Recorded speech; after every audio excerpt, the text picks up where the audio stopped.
Mostly cloudy, muggy across the area today, but there have been a few random showers, even some storms. Quiet right now. This is Ripley's Aquarium of the Smokies there in Sevier County. Some people enjoying the mild afternoon and evening that we have, and no real rain showing up right now on Storm Tracker 6 in Sevier County, but there are some showers and storms that we are watching. They're kind of moving northward out of southeastern Tennessee, kind of right down the I-75 corridor, lifting northward, and we'll kind of see that as we go over the next several hours. Some heavier rainfall right now on the Monroe County border into western North Carolina. Kind of a noisy storm right there, but not severe. Wouldn't be surprised to see a couple more of these over the next couple of hours, especially south where it's noisy and dumps a lot of rain, but then the coverage slowly starts to decrease as we go a little bit later tonight. So from where we are right now at 7, we'll stop it right again at 10 p.m. So some of the areas that have already seen rain today, especially south of Knoxville, will be seeing some additional showers. And that's where there may be a concern, maybe some ponding on some area roadways,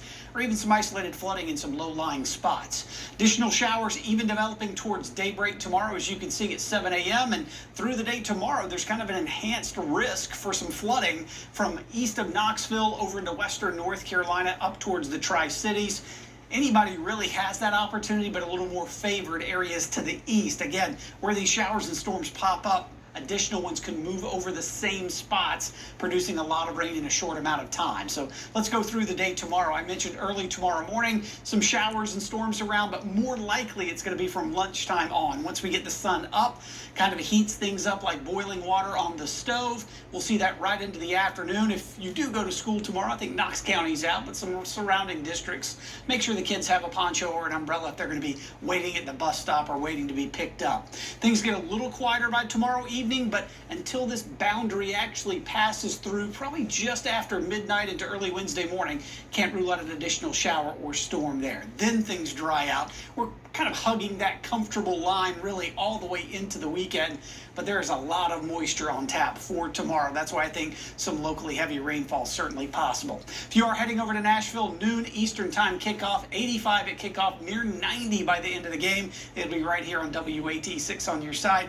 We'll have coverage starting at 10 a.m. with some live shots during Good Morning Tennessee, and also a special leading up to the game there from 11 a.m. right through noon. We'll have it here for you on WATE 6 on your side. Tomorrow, about a 40% coverage of some showers and storms north, about 80 Middlesboro and Barberville, 78 in Stearns, and 77 in Williamsburg. Back across the plateau, 76 in Wartburg, Crossville, Jamestown, Oneida. Pretty popular temperature there, about 78 for Jellicoe, and over into portions of right along the border there between Tennessee and Kentucky. 79 tomorrow in Maynardville, 79 in Clinton, 81 in Maryville, and 81 degrees in Mattisville. Greater chance of rainfall over towards the mountains, as I showed you. 72 at Chimney Tops and only 76 degrees at Walland, 81 in Newport. And this is kind of that enhanced area, again, where we could see some isolated flooding. So just kind of keep that in mind if you've got plans, maybe some camping, some hiking, or even traveling for tomorrow, Knoxville over into western North Carolina. Things do dry out, though, as we go later in the week. And look at those overnight lows. Low 60s, which means there'll easily be some upper 50s in outlying areas. And